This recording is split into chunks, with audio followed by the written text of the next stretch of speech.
Unlike many of the other Hall of Fame inductees being honored, Richard Teerlink was not born with a throttle in his hand.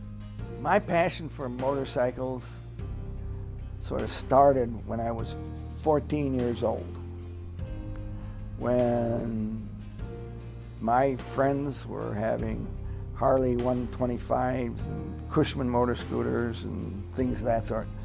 But my father said no.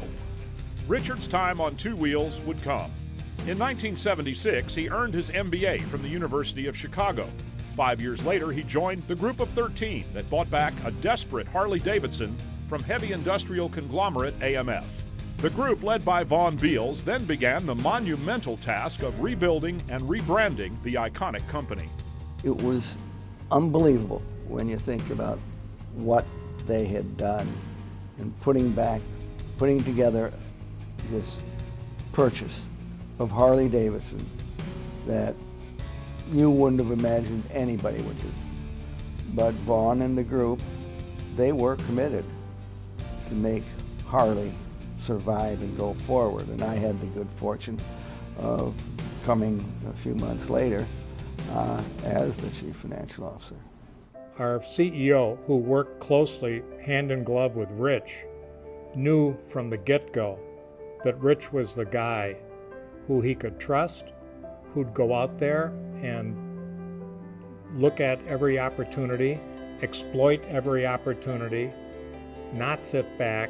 There was no question, I know, that in the senior management's mind that Rich was a keeper. And he proved that from the very day he started, I think. Well, when I joined the firm as the CFO, I can say that we were in very bad shape. And it was a management buyout. And like all management buyouts, we had more debt than anything else. Some might say we had more debt than sense. But Richard Teerlink was never one to run from a fight, and he wasn't about to start now. One of the things that attracted me to Harley was to get in the middle of the war, work with everyone as we make the company survive and viable. That's pretty cool. Monumental debt, issues with cash flow, and a production hangover from its days under AMF forced Teerlink to radically reconstruct the box. When you're in survival mode, you know that you're almost out of business. And you have to think out of the box and inside the box. Because inside the box, that's where traditional things go on. And those are the people who are going to help you. And outside of the box, that's where you take risks and you hopefully have those risks come out favorably. But cash is king, and a king's ransom was needed. No stone was left unturned. As we started to move on, we recognized that we had to get different bankers. Because let's put it this way, all the banks weren't in our favor. So we went out and knocked on doors. He was able to develop, I think, a thick skin and take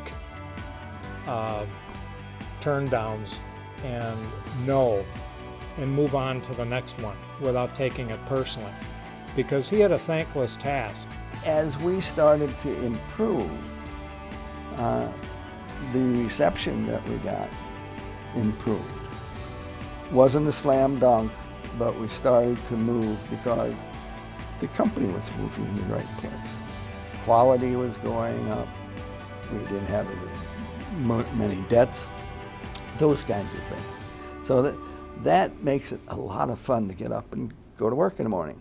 With Harley-Davidson's financial straits looking less dire, Teerlink turned his attention to a total transformation of the company. Anybody can make a motorcycle to go. But how do we have that motorcycle become part of the human being? Transformation. How do I get on that bike and I say, wow.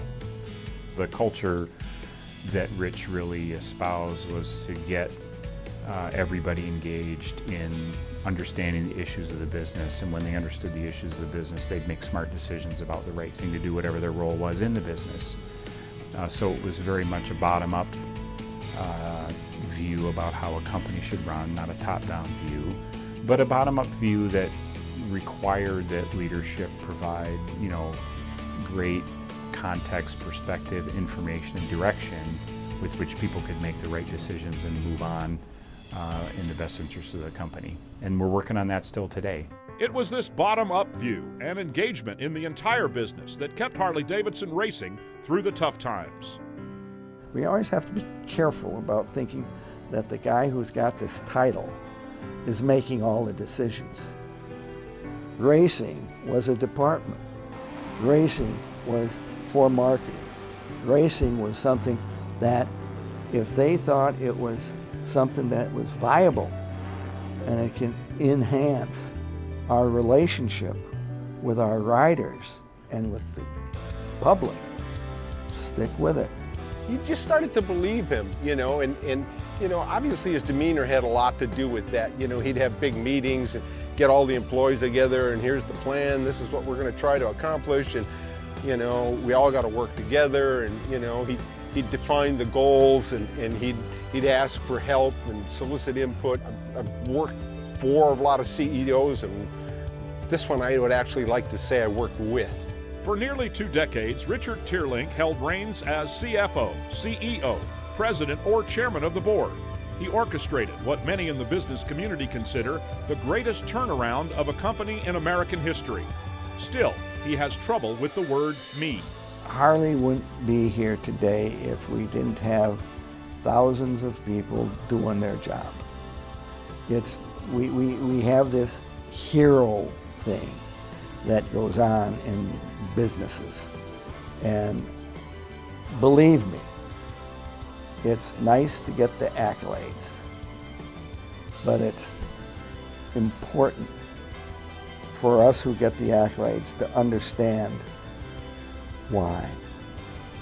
I joined Harley in 1994. Rich was the CEO, and to a large extent, he has set sort of the bar for me as I think about what a great leader can be and what a great leader should be, and how he really recognized the power of people in the business. And Rich really highlighted that for me, and it was an indelible mark in how I think about companies, this company, and about leadership, and I just appreciate that. I had the opportunity to see him in action as a CEO, and it left a great mark, and it influences me every day to this day. So to Rich, thank you. For his pivotal role as president and CEO of the Harley-Davidson Motor Company, working closely with employees, dealers, suppliers, and customers to reform one of the world's most iconic brands, the AMA Motorcycle Hall of Fame proudly welcomes Richard Teerlink.